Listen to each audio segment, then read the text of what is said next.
talaga.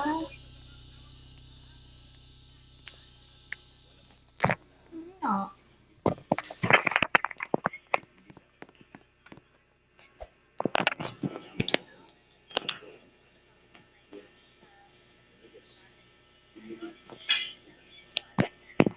Oo, nakwento mo yun. Magkakasama nga kayo.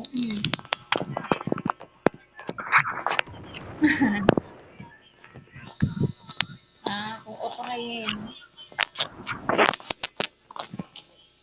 Oo, pero yung si Chadwin ay naging jowa yan ni Joanne. Joanne mo kanya ano. Oo, abay si Joanne naman eh. Akala mo bagay sabi nga ni Odile, mami, kulang nga kang daliri sa paat kamay. Sa na-jowa niya si Joanne. Napakaraming, sabi nga ni Odile, maraming notes na ang natikman niya. Napakawalang yan ni Odile. Pero sabi ko, hmm. Ay kasi ang alam ko si Joanne ay may PCOS. Ay, oo, kaya mataba. Kasi ganyan ang mga may PCOS eh.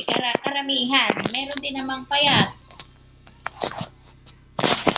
Ay, oo, di may PCOS. Ngayon, parang ang takot ni Joanne, dahil baka siya naman ay mag-asawa at hindi naman nga niya mabibigyan anak. Baka kung sa kalan ay malukulaan siya. Kasi si Joanne, maano din ang tribe niya.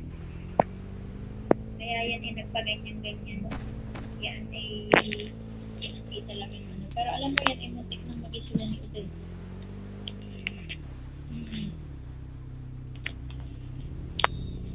Parang hindi naman. Hindi. Maliban na lang kung papling-pling lang ha. Alam mo naman si Joanne. Napaka-kiriray. Ay! Kainaman.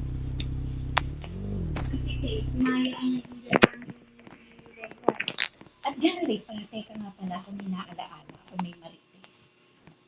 Di nung reunion. Ngayon, itong si Unat ay, syempre, nung pagpasok ni Udel, hindi pa ako kasama no, nauna nga si Udel eh.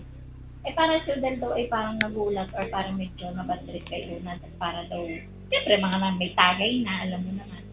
At sabi daw ay, kukuha tayo ng dalawang rice ng beer kay ano daw, kay Paring Joms. Kasi, may yung mga ipinasok sa loob ng mga kinuha ng mga teacher, yun ay kay Paring Joms din. Na doon bibilhin sa mga teacher. At ang mga teacher may kita rin, kumbaga, papatungan nila. Pero dahil nga hindi naman mapipigilan ng teacher na may nagsisilabas, kaya yung iba, dumedirekta na kay Paring Joms ng bili nung gabi yun. Ito si Unag nagpad. Kasi nga daw niya, yayabang-yabang. At sabi daw, inulit daw